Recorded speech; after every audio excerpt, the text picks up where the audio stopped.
It is Wednesday, June 19th, 2024, and today I'm doing something a little different. We're in Solvang, the Danish capital of America. I haven't been up here in a few years, so I'm going to go check out some of my favorite places and see if they're actually still in business. And this is like a look at downtown Solvang, I guess. And this is sort of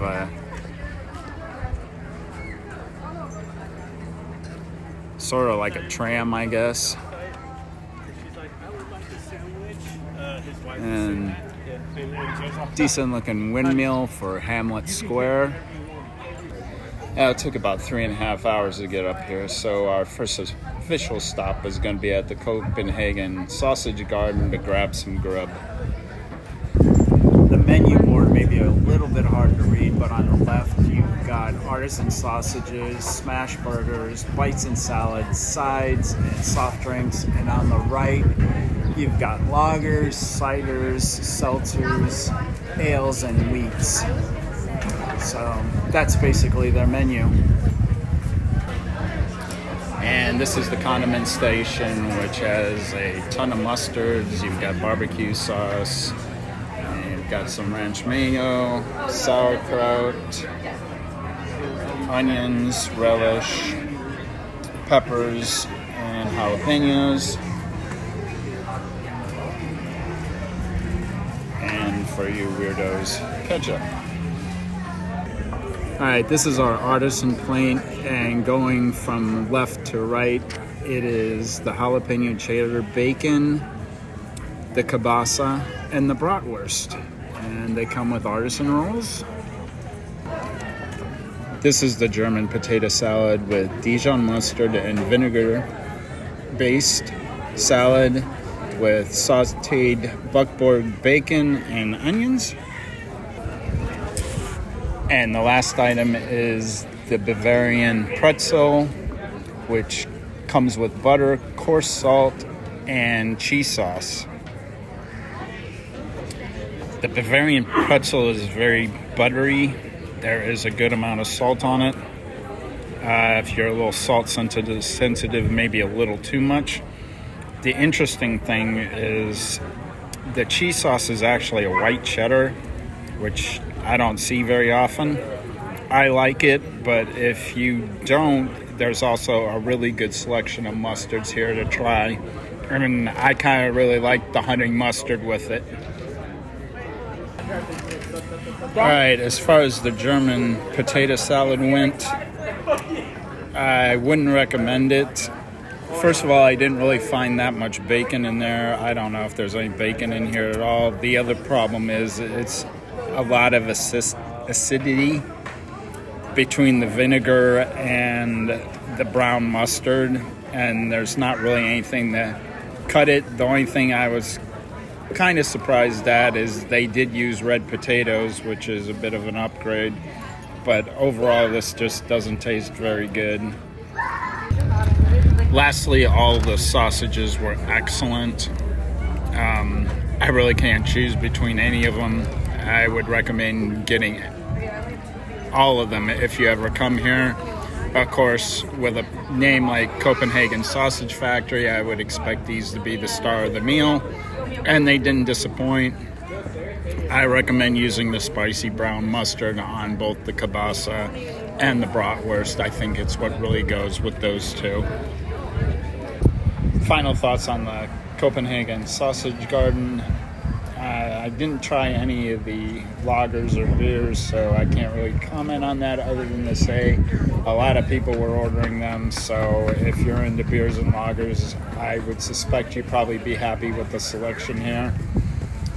The sausages were definitely the star, along with the pretzel, and they've got a good variety on mustards to go with it. And if you are ever in Solvang, I would highly recommend you coming here.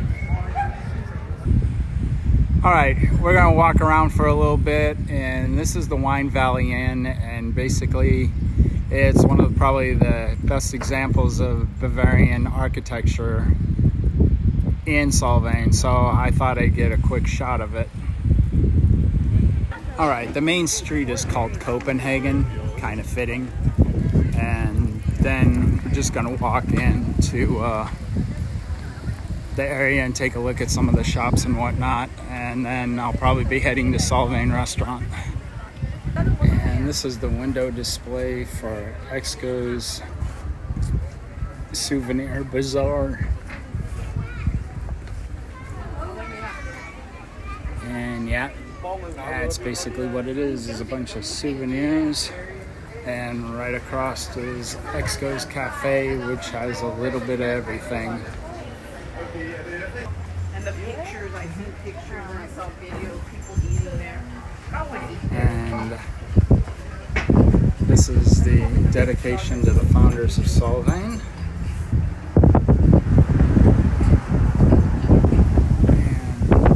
And it's at the Copenhagen House. You're over there.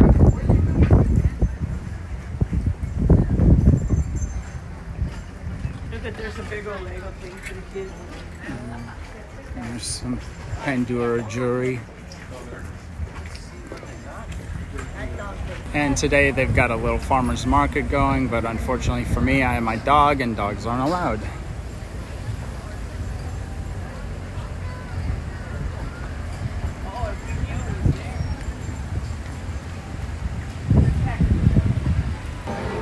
And like I said, the next stop on the tour is Solvang Restaurant, the home of Arnie's famous able skeevers.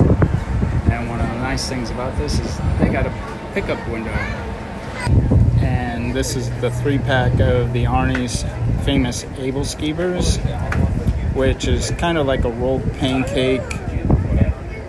The legend behind it is that after a difficult battle, the Vikings would be sailing home, and they didn't have any frying pans, so they would either use their shields or their helmets to cook pancakes. Well, doing that in a shield or a helmet eventually made them round, and that is supposedly where able skeevers began.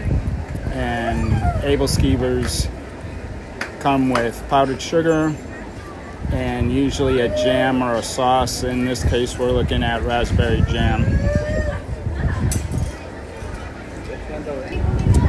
Two things to note, even after my long absence. Number one, these things are just as great as I remember.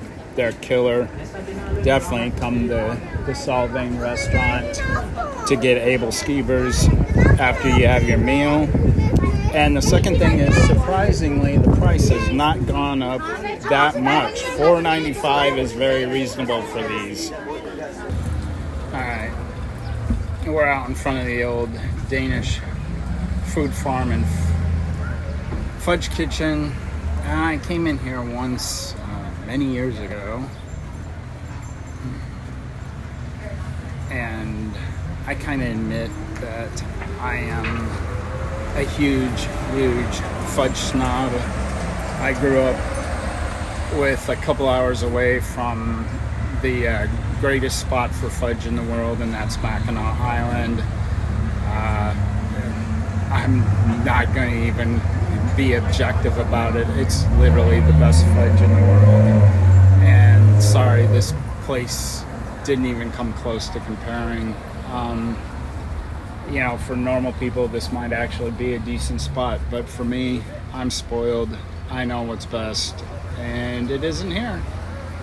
And you got some nice art here. And this was one of the most oldest and famous retiring moves. Wow, that's sad. Now, and sadly, Rasmussen's is actually retiring, so they're going out. So at some point, we may be missing all this authentic artwork. I can't really speak to the food, but the exterior of Restaurant Bidt Denmark is actually pretty good with all the shields and insignias.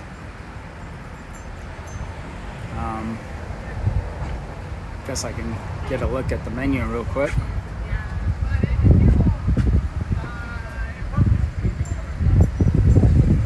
Not too bad. And this is Frederick's Court. This is actually the inside of Frederick's Court. The Kabuki Japanese restaurant in the upper right-hand corner was actually open the last time we were here, but apparently they didn't make it. Color me surprised. The coolest thing, though, is the horse and lion head fountain. It's really cool. It's kind of peaceful. Don't recommend hanging out here during the summer. There isn't a lot of shade, but if it's springtime or right now with June gloom, even though the sun sort of peaked out today, it's a nice place to sit and relax. And the final stop's going to be at Brickholm's Bakery. And on this side of the building, they have every single king or queen in Denmark's history, up to Queen Margaret, which I guess is the current one.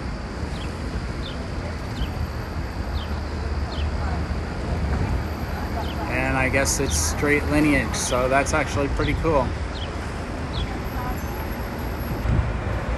And as the window says, Brickholm's has been in business since 1951, which makes this its 73rd year in business. And your bakery goods should be bought here. And also they do an excellent cheddar cheese spread that we will be purchasing today. Alright, and they've got preserves here, but like I said, this is one of the best things that they have here, and it's the sharp cheddar cheese spread in 2 sizes. We got here late. The bread selection isn't quite as big as it usually is, but I love the onion cheese bread. They also do coffee and espresso drinks. Never tried them, but I imagine they do pretty well. And if you don't find your bread on that floating area, you can look back behind the counter and they've got breads here. They've also got a wide variety of baked goods. What's missing at the moment is their eclairs, which are outstanding. But you've just got a bunch of stuff here. Cream puffs, carrot cake, brownies. All delicious and bad for you. And then in the other case, we've got Danishes and pastries. Alright, like I said, I got the onion cheese bread, the sharp cheddar cheese spread.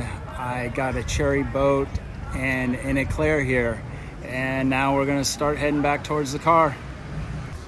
Okay, I really don't know what to say about this.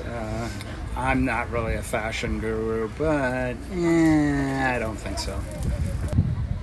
Alright, this is gonna put a wrap on my day in Solvang. So, like my father told me when I was 18 years old, get out.